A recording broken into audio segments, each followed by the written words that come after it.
We often get inquiries about the ability to hunt wild pigs and how that can lead to control. And the truth is, recreational sport hunting will not control a wild pig population.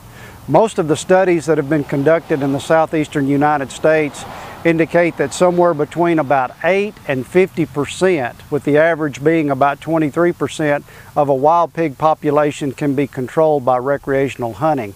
With the need to control between 50 and 70% of a given population just to hold that population stable, recreational hunting in and of itself is not the answer.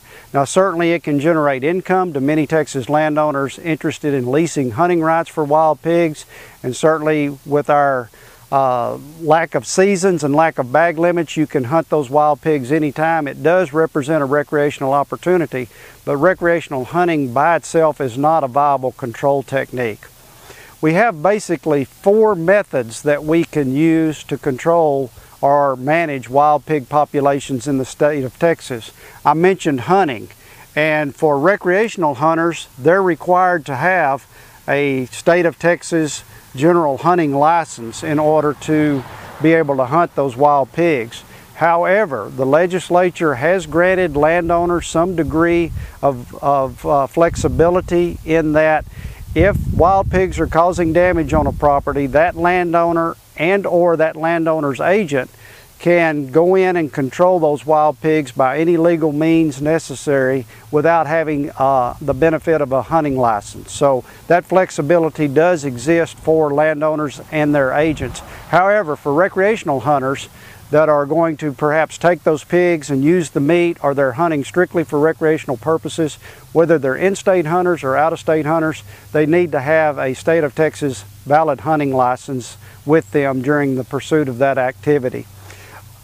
There's other forms of shooting as well as recreational hunting. Many landowners and hunters will shoot at night. That's when wild pigs are most active, particularly if they've been pressured. They're highly nocturnal, and many individuals go out using night vision equipment or spotlights to pursue wild pigs at night. And so we need to separate that type of shooting from recreational hunting in many cases, because typically that is purposeful to reduce damage and not a recreational pursuit per se. So we're trying to reduce damage by reducing the size of that wild pig population. So shooting, both recreational hunting and tactical shooting, I'll call it, particularly at night, where you're trying to reduce populations. And then a third type of shooting is actual aerial shooting done primarily by helicopter. And Wildlife Services, for example, removes about 25,000 pigs a year in the state of Texas. Half of that number is by aerial shooting.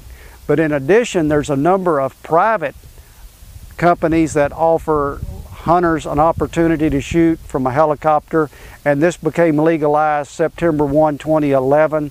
And now we have a number of individuals that are permitted to shoot on private land from the air.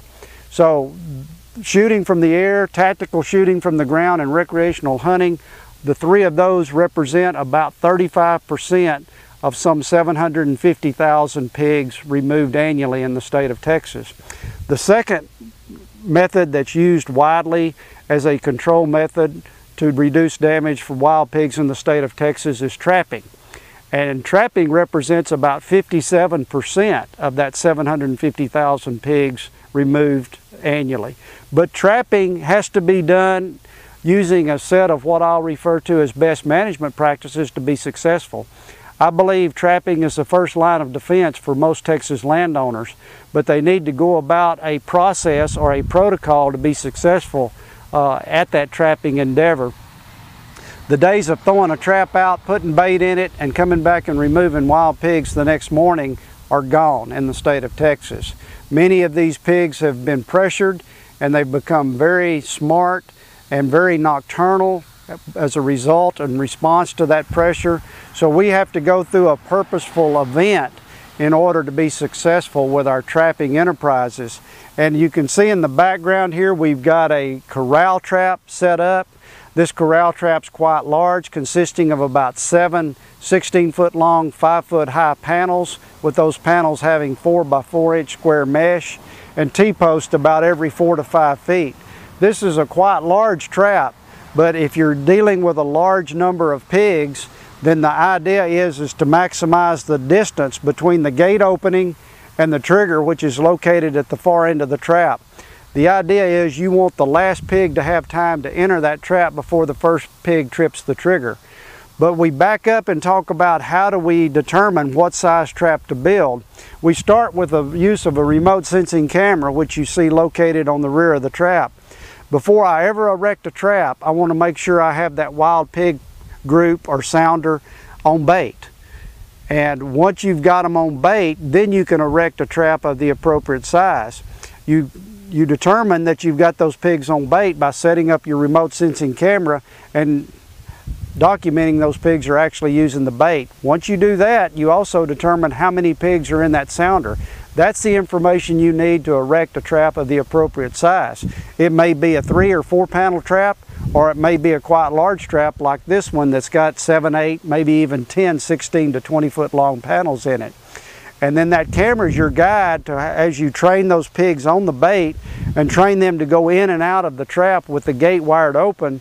Your camera is your guide to let you know when those pigs are accustomed to that trap, and then you can actually set it to catch. It may take a week from the time you have them on bait to the time you trap them, or if it's a group of pigs that have been highly pressured through hunting, through trapping activity, it may be a month or more before you can have them acclimated to that bait, used to going in and out of the trap, and you can actually set it to catch. But if you'll go through that process of training them on bait, erecting a trap of the appropriate size, and then training them to be comfortable with going in and out of that trap with the gate wired open, then you can be assured that once you set that trap to catch based on your camera data, you'll be successful. We've got several different gate designs that you can use. We've got a saloon door gate. We've got a rooter gate that's actually held up in a position such as that. And then the trigger extends back into the trap, and when it's tripped, it will close. And then we've got a swinging door gate, much like a screen door, that can be wired open and then closed once it's tripped. The common denominator of all three of these type gates, the swinging door, the saloon, and the rooter gate, is that they're called continuous catch gates. That means even once they're tripped and pigs are inside, you can catch additional pigs by them pushing through any of these three types of gates. The problem is our camera data now tells us that once these gates close, additional pigs seldom, if ever, push in to a closed gate. Even though they're capable of doing it, it very seldom happens. So this has opened the door to go back and reuse a gate style that we probably started with 30 to 50 years ago, and that's just a guillotine gate that drops straight down, and once it's closed, additional pigs are not able to enter. So at the present time, those are the only 4 techniques, and I'll go over those again. We've got shooting, both from the ground and aerially. We've got trapping, which is the first line of defense for most Texas landowners. We've got snaring, and then we've got the use of specially trained dogs. And at this point in time, in the state of Texas as well as the United States, those are the only 4 legal methods we have to control wild pigs. There's some excellent research being conducted at the present time on the use of toxicants, but until that technique is approved and available to Texas landowners, we have to be satisfied with managing the damage and not eradicating the wild pigs. We've been very successful with that, in that several studies have been conducted that we've been able to reduce the economic impact wild pigs had on agricultural operations by as much as 66%. So if we can reduce a landowner's agricultural damage by 2/3, then that's a step in the right direction towards limiting the impact wild pigs have to agriculture in the state of Texas.